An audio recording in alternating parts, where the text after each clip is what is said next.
San Quentin, California, there was a man who, I'll back up. The pastor's wife of this church was holding a big conference meeting with her and the other women, ministering to the area. They had some guest speakers out. On the last day, it was the end of it. They had the altar call, but other than the occasional, teary-eyed, it was emotional and all, nothing really big had happened. Well, one of the women came and found the pastor's wife, who was in charge of all of it, and said, "I have an issue. I have a man over here. I've been talking to him, but I just can't get through to him. I can't help him the way he's wanting. Can you go talk to him?" So she goes and says, "Sir, how can I help you?" And he's filled with tears.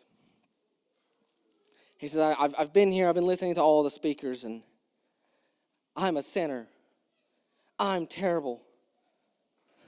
And you keep talking about this salvation thing, and though I want it, I can't have it. How is that fair? And she goes, "What do you mean? Salvation is open to all people. God won't reject you. Don't worry." He goes, "No, you won't. You don't understand. He does reject me. He has to, because I reject me." And it's continued on for a while, and finally she broke him down. And he said, "You don't understand. I'm a hitman for the mafia. Just 2 weeks ago, I was at the San Quentin State Prison, not as an inmate though, but I was sent there to kill someone who was. And I had the little compact mirror slip through the bars, and I had him in my grasp. I could have killed him right then and there. And I've been doing this for a long time. It would not have been hard for me to do. I've done it plenty of times. But I just didn't want to kill no more. And I'm here today. And I want this salvation all of you keep talking about, but I can't have it. Because I'm a killer. I'm not just some drug addict. I'm not just some guy who's been out here mean to people. I've killed people who didn't even wrong me. I just did it for money. How can your God forgive me?" And she said, "That's just the heart of my God. The heart of my God bleeds forgiveness and mercy." I'm not going to lie, I had a complete other thing set to talk about today, about this Torah portion, but I just can't do it. So forgive me if this does turn out to be very short and sweet, but Jacob finds his way. He's going back to his father's house. And it's been about 20 years or so since he left. And all he can seem to think about is the fact that the last time he was home, his brother said, "Once our father dies, I'm going to kill you." Everybody knew it. It was the word around camp. Everybody knew that once Isaac's dead, Esau's going to kill Jacob. And so Jacob, he sends messengers out to send word that I'm coming. I'm humbling myself to you. I don't want this fight. I don't want this strife between our family. I'm seeking forgiveness. And he receives word that Esau's coming to meet him too. He's going to come see him too, but he's got 400 men with him and gives no context to what they're for. If your brother told you that he was wanting to kill you and all of a sudden he's coming to find you with 400 men, I'm pretty sure you can do the math and figure out what they're all for. And so Jacob does what Jacob does best, and he manipulates the situation. But it's different this time. See, all the times, Jacob has manipulated the situation so that he gets richer or that he gets the better end of the deal. But this time, he's thinking about the people he has with him, his legacy. He splits his family, he splits the camp in two. That way, in case Esau does come and kill him, at least the other ones get to survive. They don't have to pay for his crimes. Maybe Esau will just forgive them. He won't even know about them. He even, the night before, takes his family to the other side of the river, hoping that maybe when Esau does come and find him, when he sees his children and wives on the other side of the river, he'll just be tired and just say, you know what, they can just go on. But he has a moment just like the former hitman, Art Blahos, sorry, I'm not good with names, did. He wrestles with God, and God changes his name. This is going to be important later on. I'm changing your name to Israel, for you have wrestled with men and God and won. He sends all of these messengers out ahead of him, lines them up on the side of the road with all of these gifts as a way of showing, look, I'm giving these gifts to you. Look at what God has blessed me with.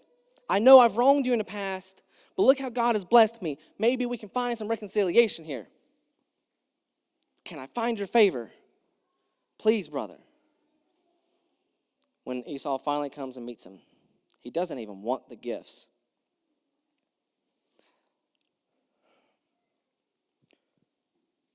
You find that when you come to God, just like this former hitman did,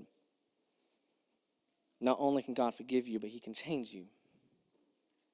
Jacob was changed that night after he wrestled with God. He wasn't the same. He didn't even have the same name. And no longer was he concerned about manipulating the situation so that he got all the riches and the glory and the power. He was concerned about using his skills that he's learned in manipulation to try to find his brother's love again. And he finds it.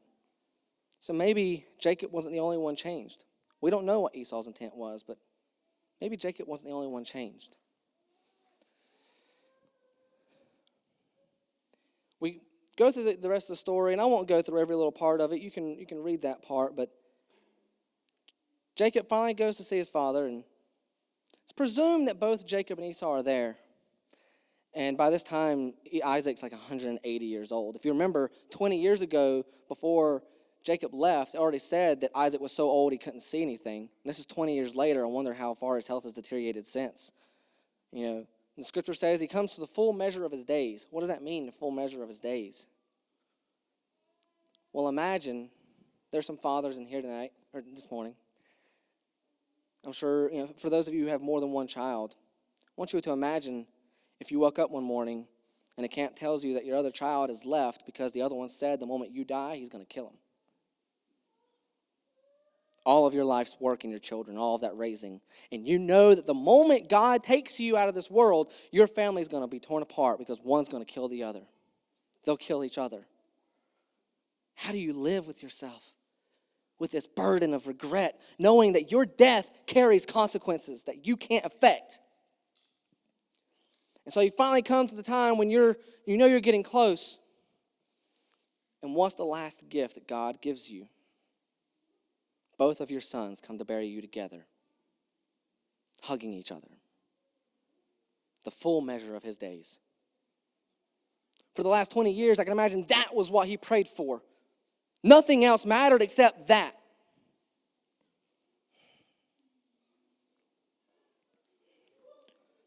Forgiveness isn't just God's heart. It's his command. We aren't just recommended to forgive people and find reconciliation. We're not just suggested to do it. Yeshua says, if you find yourself bringing your sacrifice, something so pure and holy, so high on the list, a sacrifice, and you remember, you just so happen to think about how you and your brother still have some hardships between yourselves, you haven't forgiven each other, I don't want it. He says, I don't want the sacrifice. Leave your sacrifice on the altar. Don't even take it back with you. Leave it on the altar. Everything else is on pause. Go find your brother and find reconciliation. I don't care what else happens. That's first and foremost. That's what I care about. Then come back and do your sacrifice. That's cool and all, but do it with a reconciled heart. If God's heart bleeds for mercy, our heart bleeds for mercy. Seek justice, yes, but love mercy. And walk humbly with your God, not proudly. I'm going to bring up and you can say it's semantics, it's just language or whatever. Pastor Stephen Furtick once gave a little spiel in Exodus where God reveals himself to Moses. He's introducing himself, you see. And he says, I've heard the cry of my people Israel. See, he uses that name. See, it's interesting. When Abram's name was changed to Abraham, he was never once called Abram again. That's never really talked about afterwards. It's always Abraham. He says, I am the God of your father, Abraham, Isaac. And he should say Israel. But he says, I'm the God of Jacob. the manipulator, the deceiver, the guy who stole the birthright, the guy who didn't have it all together. I'm his God. He's not just the God of the Johnny you see up here. He's the God of the Johnny that I don't want to talk about. He was my God then. And I may not want to believe that sometimes, but he was. I wonder how he introduces himself to others when he's talking about you. I wonder what he's proud about that you're shameful of. I wonder what he loves about you that you hate. Because he loved Jacob. He loved Jacob and he rebuked Esau. Though Esau didn't do anything wrong, he loved Jacob because when it came down to it, Jacob humbled himself. We only see one other prayer before this moment. But Jacob finally gets down on his knees and he goes, God, you're sending me back to my father's house. I'm awaiting riches and glories that you've told me about, but I don't deserve it. He says, I'm not worthy. My brother's coming to me and he might want to kill me. Can you please protect me from him? Remember, God, you did tell me that my descendants would be as numerous as the sand and the stars. So you've already promised this to me. Please don't turn your eyes against me now. The last thing I'm going to bring up, this is the challenge. I know many of us here, we don't struggle with this, but in our movement today, it's a struggle that we all bear witness to. Jacob had done wrong to Esau and had done wrong to God. He sinned against God. He didn't keep all of God's commands, obviously. And before his brother could find him, he sent all of these blessings that God had given him to show that God's favor was upon him. Maybe they could find reconciliation. I wonder how many blessings the Christian Sunday church has to send us to let us know that they're not our enemy. I wonder how many things that God has done through them. Look at all these magnificent works we've been able to bear witness to. And you just say, whatever. You don't go to church on Saturday. You're going to have a pig picking next weekend. How many gifts do they have to give us for us to find reconciliation with them, our brothers? And that's why we say, Hine matov umanaim shevet achim gam yachad. Oh, how great and how pleasurable it is for brothers who dwell together, not against each other. If God can find forgiveness and reconciliation and mercy, what's wrong with my heart? Shabbat shalom, everyone.